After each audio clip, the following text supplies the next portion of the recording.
The only thing that's difficult with drapery is that it kind of brings us right back to issues of anatomy again, especially for how they're communicating or sitting on top of the figure.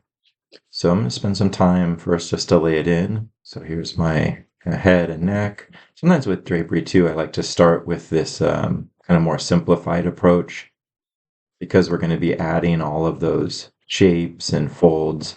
Instead of doing the looser gesture of asymmetry and then building up the shapes, I'll opt instead for that kind of part to part or shape based approach.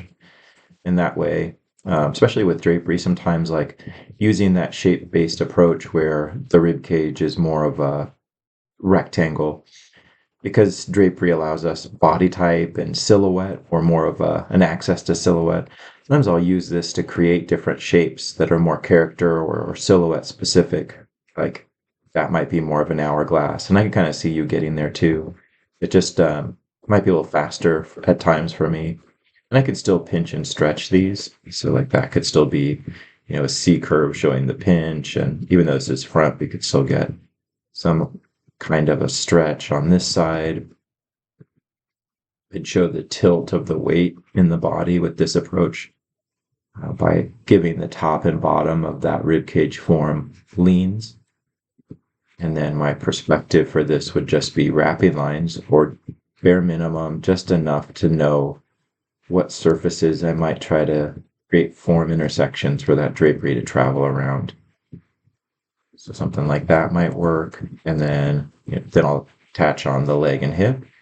And this is designing based on the anatomy knowledge. So you could think of like, well, leg shape's going to start here and here, but that's summarizing hip into femur, or muscles of ab and adduction into the flexing and extensing of the legs.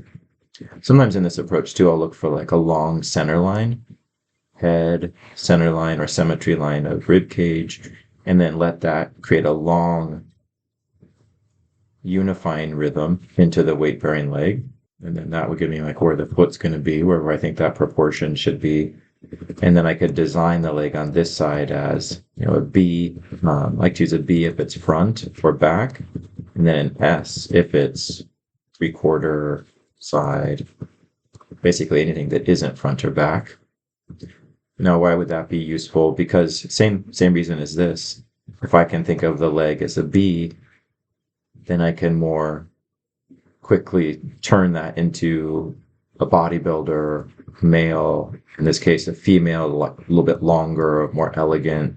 The lower leg looks like it has a lot more of a height because of the high heel. So, just trying to emphasize that.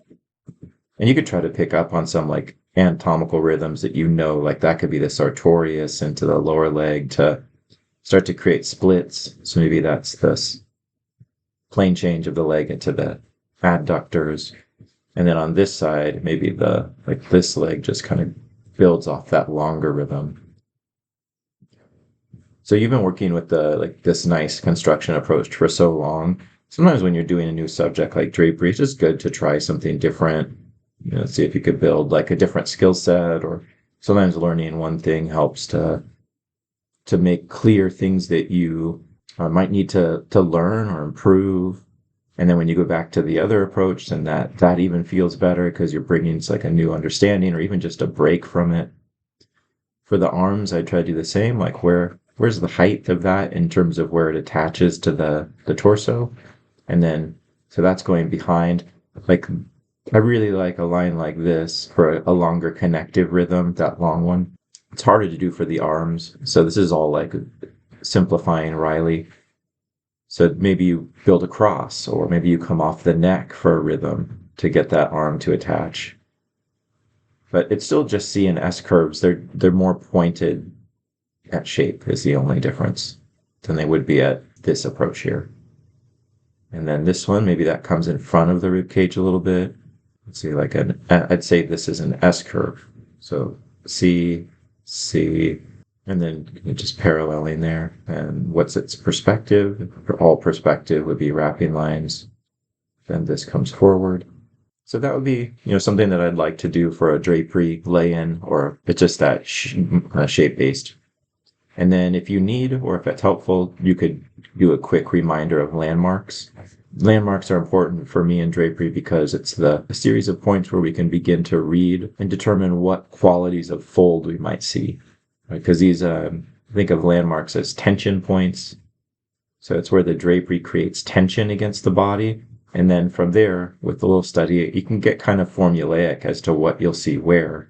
Like my different fold types, which I keep as six basic folds, are all in response to like a different action of the body.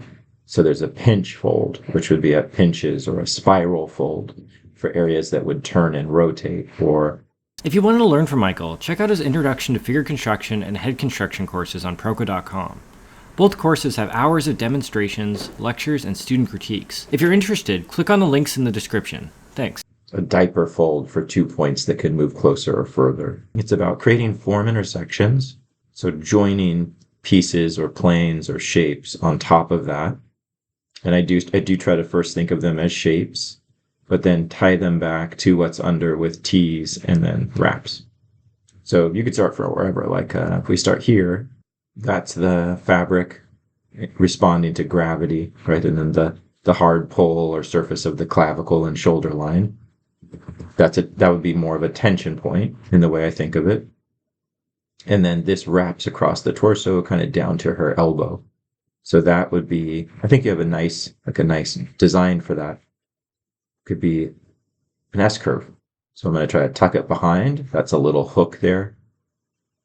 So it feels like it goes behind. And then I'm sweeping this around the rib cage. So it kind of hits, where does that hit? Like above the chest, the sternum. And then, so that looks good to me. And then, yeah, I'd say this might be a little pitched, like too high, because I want to keep the surface of the rib cage and keep this feeling like it's tight still, because that's pulling to the belt and then tying there. So that would be, let's say, that's probably a diaper fold, because we have 2 tension points up there and then here that are being pulled closer or thinner. So what's the shape? I'm going to say for now it's this S. And then that now establishes a secondary tension point, which would be a belt. So tension points don't always have to be bones. Like here it could be someone just grabbing fabric, or a belt, or you name it, a shoe. Something that could artificially grab fabric that wouldn't necessarily be bone. So I'm going to add these in. These are shapes, but also wrapping lines. That now gives me an idea of where things tie. So now even in mine, this feels like a little too wobbly. So we really want to get this to feel like it's being pulled. So I'm just kind of bringing that closer to a straight. And let's do the other side. So that's coming from behind the trap, around, even the breast is creating a tension point where I could see the fabric pulling to and then from, and then that's getting pulled down and behind this first one. So you have the basic there, the right idea there. If we go through kind of the whole mapping of the shape, like I said, I try to map the shape. The shape on this side would end at the shoulder, comes around the deltoid, around the breast, and then these would be pipe folds, kind of these ones down here. So pipe folds for me are always folds that have a consistent placement, like a series of pipes that are lined up. So they shoot that way off the high pitch of the form of the breast and then into this. So usually when I start kind of breaking these shapes up, I just go through and try to do like 2 to 3 different details for fabric or drapery inside.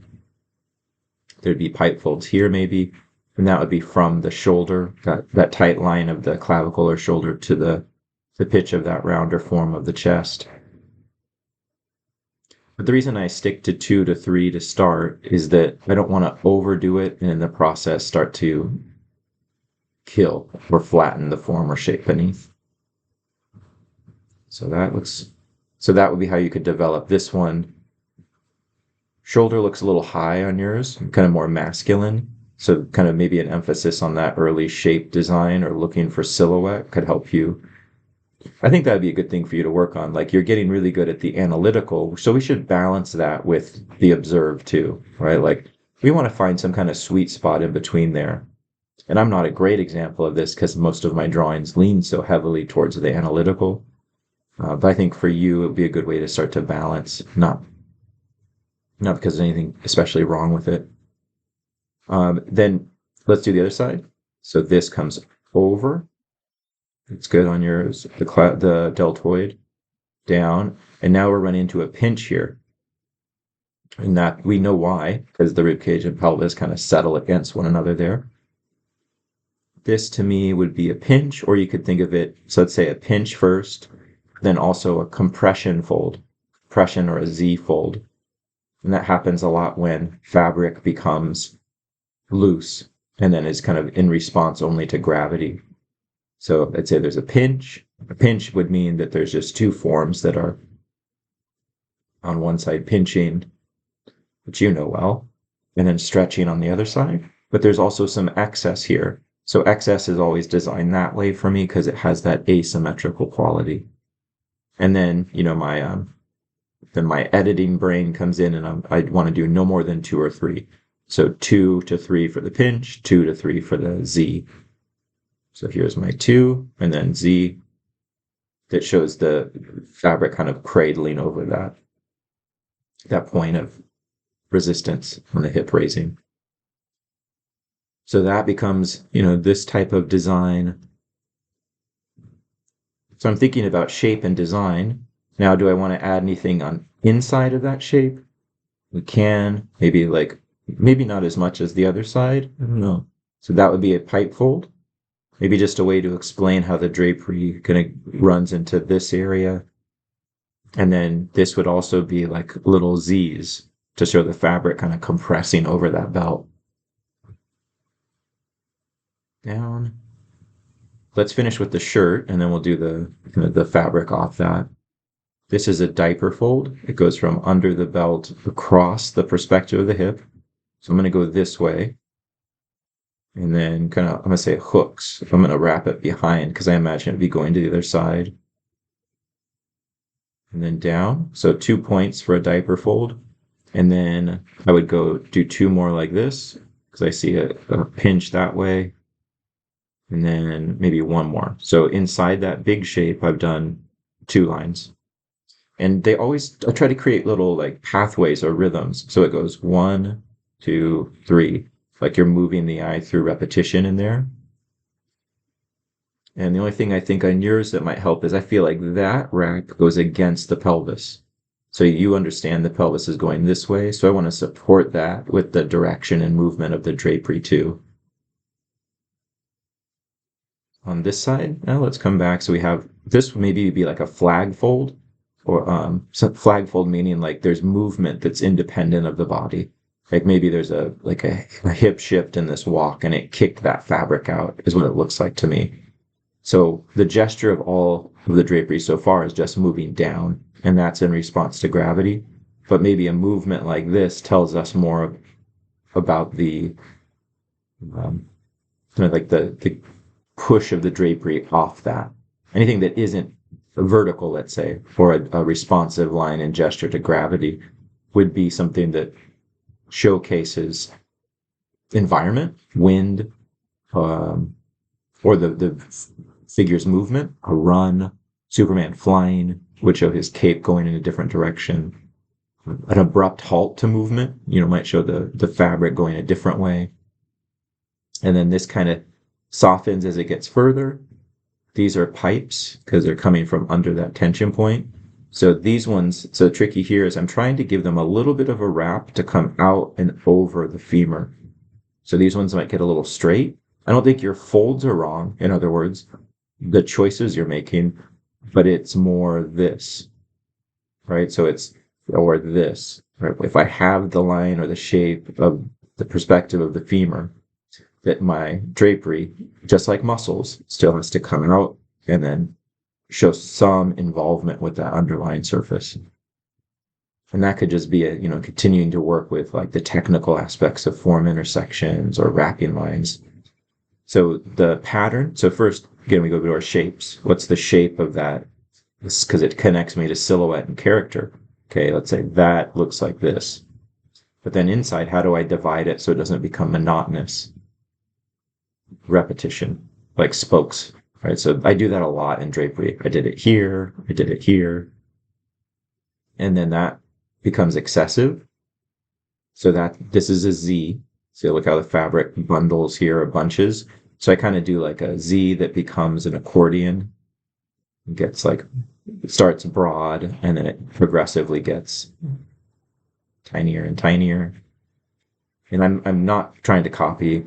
I'm just kind of seeing the basic idea and then in this gestural sense, trying to put the fold down. And that continues through the knee pretty well. There's a lot of extra excess in here. And then it gets tight again. A little bit of a push out there and then tight. And then it almost kind of looks like a spiral down here. Like there's, I know that this doesn't twist, but these lines feel kind of S-like. Maybe it's just the way that the fabric is grabbing behind the calf or something. And then maybe a little Z down here, because that would be fabric that's bundling. And then into foot. And then, so that leg is done. That's weight. And then on this side, maybe whatever this part is moving the same way. This looks kind of like an apron piece or the continuation of the wrap above for the torso. And it creates a bit of a twisting. So maybe that might be like a spiral or something. And then these would be pipes in here. So you can see how it creates that cylindrical structure. So that gives us that nice kind of shift or movement over. And then on this side, I'm going to call less attention to, but what would be important? Well, I like that you could see the knee, and that from that hard surface of the knee, there's pipe folds that come off because it's really tight there. So that might be a nice way to counter it against the other side. And then that would be done, right? So that would be a pass through. And then the next pass through in terms of, where else could we take this?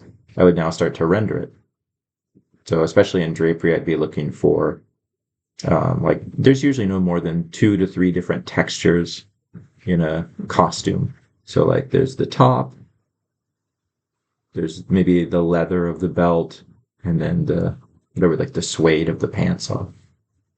So we'd be focusing there on not just the light and shadow, but also the texture differences. So that'd be my first kind of look and then idea for what's going on.